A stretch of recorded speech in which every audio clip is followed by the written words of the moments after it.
Hello friends. पिछले videos में हम लोग ने ये देखा था कि अगर हमारे इकोनॉमी में प्रोडक्शन हो रहा है या नहीं, इसको जानने के लिए दो इंडिकेटर में से फैक्टर कॉस्ट एक इंडिकेटर है जिससे हम पता लगा सकते हैं कि हमारे इकोनॉमी में प्रोडक्शन हो रहा है या नहीं। क्योंकि जीडीपी एट मार्केट प्राइस को तो हम लोग इनडायरेक्ट टैक्सेस को बढ़ाने से भी हम लोग बढ़ा सकते हैं जीडीपी एट मार्केट प्राइस को। और इंडिया में भी 2015 के पहले जीडीपी एट फैक्टर कॉस्ट के बेसिस पे जीडीपी निकलता था, लेकिन 2015 के बाद इंडिया में जीडीपी को जीडीपी एट मार्केट प्राइस के बेसिस पे निकालने लगे। और पिछले वीडियोस में हम आपसे पूछे थे कि जीडीपी के कैलकुलेशन को चेंज करने का क्या कारण हो सकता है। पहले तो हम लोग फैक्टर कॉस्ट के बेसिस पे निकालते थे, लेकिन अब हम मार्केट प्राइस के बेसिस पे निकाल रहे हैं, तो इसका क्या कारण हो सकता है। तो आइए इसका हम लोग आंसर जानते हैं। तो कारण ये है कि हम लोग पहले जीडीपी एट फैक्टर कॉस्ट के बेसिस पे निकालते थे, लेकिन अब जीडीपी एट मार्केट प्राइस के बेसिस पे इसलिए निकालने लगे ताकि हम लोग का जो जीडीपी है वो ग्लोबली कंपेरिजेबल ईजिली हो सके।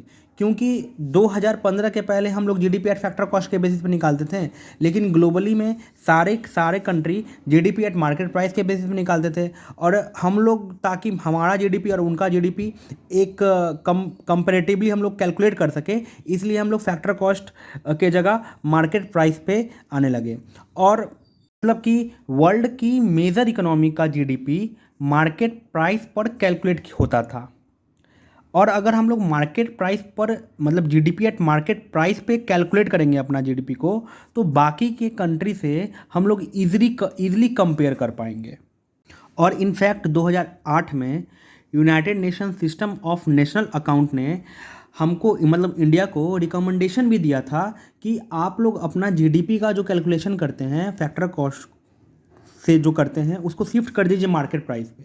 और इसलिए हम लोग, ये दो कारण था जिसके कारण हम लोग अपना फैक्टर कॉस्ट, जो जीडीपी एट फैक्टर कॉस्ट पहले निकालते थे 2015 के पहले, इसलिए यही कारण था कि हम लोग जीडीपी एट मार्केट प्राइस निकालने लगे। और क्योंकि ये क्वेश्चन आपसे मैंने पिछली वीडियो में पूछा था, तो इससे रिलेटेड बहुत सारे आंसर आए थे, जैसे अतुल, अनुराग, नेहा, प्रिया, ये सारे ने सही उत्तर दिया था। तो चलिए बढ़ते हैं आज के टॉपिक पर। तो जैसा कि हम लोग जानते हैं कि फैक्टर कॉस्ट एक ऐसा इंडिकेटर है जिससे हम लोग पता लगा सकते हैं कि हमारे इकोनॉमी में गुड्स एंड सर्विस का प्रोडक्शन हो रहा है या नहीं। लेकिन ये बात एकदम नहीं है कि फैक्टर कॉस्ट तभी इंक्रीज होगा जब हमारे कंट्री में गुड्स एंड सर्विस का इंक्रीमेंट होगा। मतलब कि फैक्टर कॉस्ट तब भी इंक्रीज हो सकता है जब हमारे कंट्री में इन्फ्लेशन इंक्रीज होगा। आइए एक एग्जांपल से समझते हैं। जैसे 2020, 2021, 2022, ठीक है। फैक्टर कॉस्ट, मान लीजिए पूरे साल में, पूरे 2020 में एक ही कंप्यूटर बना है, ठीक है। एक कंप्यूटर बना जिसका कॉस्ट था 15,000। 2021 में भी एक ही कंप्यूटर बना जिसका कॉस्ट था 15,000। और 2022 में भी एक ही कंप्यूटर बना जिसका कॉस्ट था 15,000।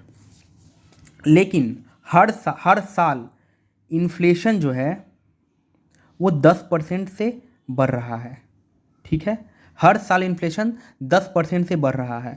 तो इस साल का जो जीडीपी होगा ये तो 15,000 होगा, लेकिन अगले साल क्या 15,000 जीडीपी होगा? एकदम नहीं। इसमें से 10% ऐड कर दीजिए, तो 15 का 10% कितना होगा?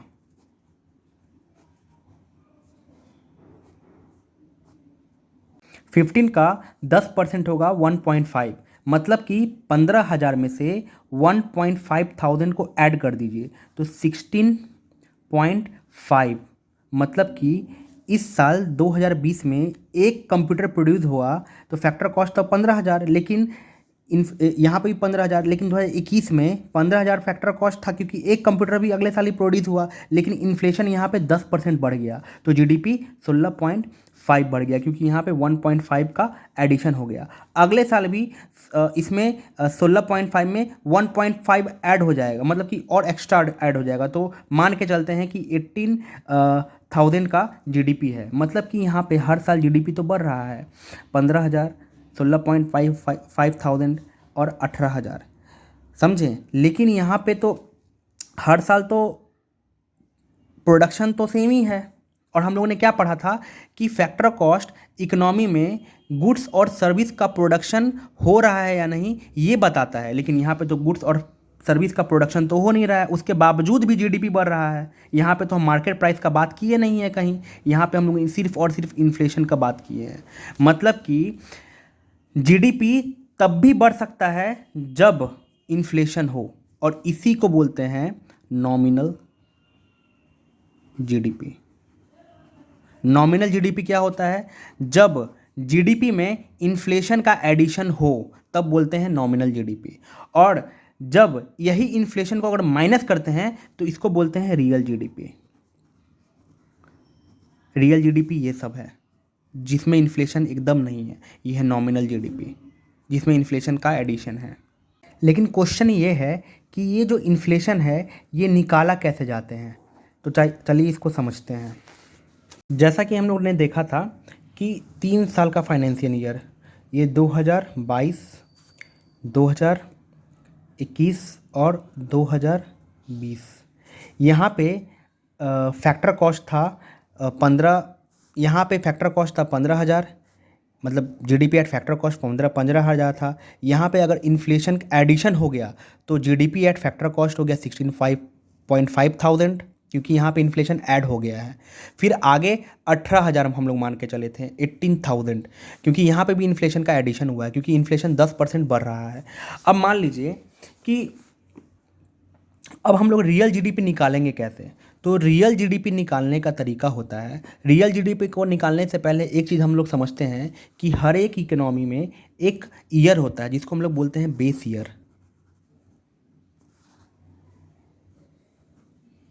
और इंडिया का जो इकोनॉमी का बेस ईयर है वो है 2012, ठीक है, 2012 बेस ईयर। तो अगर मान लीजिए इसमें से 2022 में से हम लोग इन्फ्लेशन को निकाल देते हैं तो हम लोग को जो जीडीपी आएगा फैक्टर कॉस्ट वो 16.5 आएगा।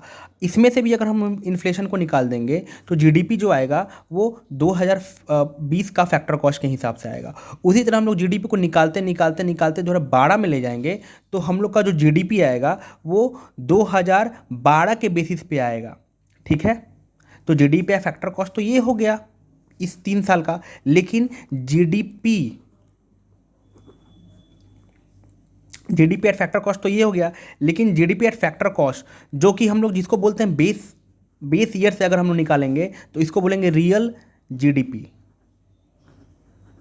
लेकिन इसका जो हम लोग निकाल रहे हैं जिसमें इन्फ्लेशन ऐड हो रहा है उसको हम लोग बोलेंगे नॉमिनल जीडीपी। नॉमिनल जीडीपी क्यों? क्योंकि ये फेक जीडीपी है। फेक जीडीपी क्यों है? क्योंकि इसमें इन्फ्लेशन ऐड हो रहा है, इसमें प्रोडक्शन नहीं बढ़ रहा है, इन्फ्लेशन ऐड हो रहा है, इसलिए इसको बोलेंगे नॉमिनल जीडीपी, इसको बोलेंगे रियल जीडीपी। तो नॉमिनल जीडीपी तो निकाल सकते हैं हम लोग इन्फ्लेशन को ऐड करके, लेकिन रियल जीडीपी कैसे निकालेंगे? तो रियल जीडीपी को निकालने का तरीका होता है, फॉर्मूला होता है, तरीका नहीं फॉर्मूला होता है। तो रियल जीडीपी का फॉर्मूला होता है nominal GDP bye deflator. Deflator होता क्या है? डिफ्लेटर उस चीज़ को कहते हैं जिस इकोनॉमी में इन्फ्लेशन का माइनस होता है, इन्फ्लेशन को हटा दिया जाता है।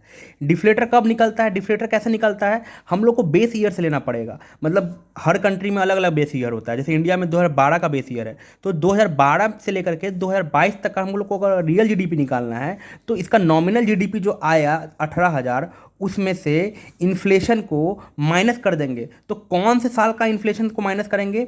2012 से जो लगातार इन्फ्लेशन ऐड हो रहा है ना उसको माइनस कर देंगे तो डिफ्लेटर आ जाएगा। और जो आया उसको नॉमिनल जीडीपी से डिवाइड कर देंगे तो रियल जीडीपी आएगा। जैसे एग्जांपल समझते हैं, नॉमिनल जीडीपी कितना था? 18,000, ठीक है। इसमें इन्फ्लेशन मान लीजिए यहाँ से यहाँ तक का जो डिफ्लेटर निकल के आया होगा उसको मान लीजिए 10 क्यों मान लेंगे? क्योंकि हर साल का हम लोग को इन्फ्लेशन माइनस करना है, तो मान के चलिए 10 आया है, तो 18,000 में से हम लोग को 10 से डिवाइड करेंगे तो कितना आ जाएगा? 1800 का जीडीपी। इसी को बोलेंगे रियल जीडीपी। अभी तक हम ये पढ़े कि जीडीपी को दो तरीक़ा से निकाला जाता है। जीडीपी एट रियल मतलब जीडीपी को दो तरीक़ा से निकाला जाता है, रियल जीडीपी और नॉमिनल जीडीपी। और रियल जीडीपी को जीडीपी एट कांस्टेंट प्राइस ही बोला जाता है। जीडीपी एट कांस्टेंट प्राइस क्यों बोला जाता है? क्योंकि हम लोग नॉमिनल जीडीपी में से इन्फ्लेशन को माइनस करते हैं। अब कौन से साल का इन्फ्लेशन लेना है तो वो बेस ईयर डिसाइड करेगा। हर इकोनॉमी का, हर कंट्री का बेस ईयर डिसाइड करेगा कि यहाँ से आप इन्फ्लेशन माइनस कीजिए तो आपको रियल जीडीपी निकल के आएगा, मतलब डिफ्लेटर निकल के आएगा। और इसी डिफ्लेटर को नॉमिनल जीडीपी में से डिवाइड करना पड़ेगा तो आपको रियल जीडीपी निकल के आएगा कांस्टेंट प्राइस पे, ठीक है। और रियल जीडीपी को दो तरीक़ा से कैलकुलेट किया जाता है, फैक्टर कॉस्ट और मार्केट प्राइस से।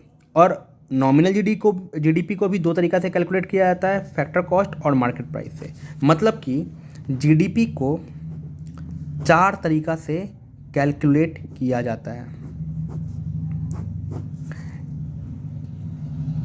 Real GDP at factor cost, real GDP at market price, nominal GDP at factor cost and nominal GDP at market price.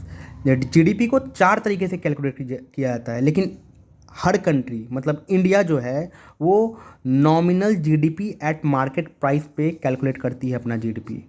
Market price पे क्यों कैलकुलेट करती है तो आपको हम बता दिए, लेकिन आपसे हम ये जानना चाहेंगे कि इंडिया जीडीपी को nominal GDP at market price पे क्यों निकालती है, और हम लोग अपने जीडीपी को रियल जीडीपी में क्यों कैलकुलेट नहीं करते हैं, नॉमिनल जीडीपी में क्यों कैलकुलेट करते हैं। इसका आंसर हम आपको नेक्स्ट वीडियो में देंगे। लेकिन इससे पहले हम ये कहना चाहेंगे कि अब हम अगले वीडियोस में अब क्वेश्चंस का भी डिस्कशन करना स्टार्ट करेंगे, और वो क्वेश्चंस रहेगा प्रीवियस ईयर क्वेश्चंस, और वो किस एग्ज़ाम का रहेगा वो हम कल ही बताएंगे आपको। लेकिन हाँ, वीडियो स्टार्ट होने से पहले ही वो क्वेश्चन आ जाएगा, उसका डिस्कशन हम लोग लास्ट में करेंगे कल से।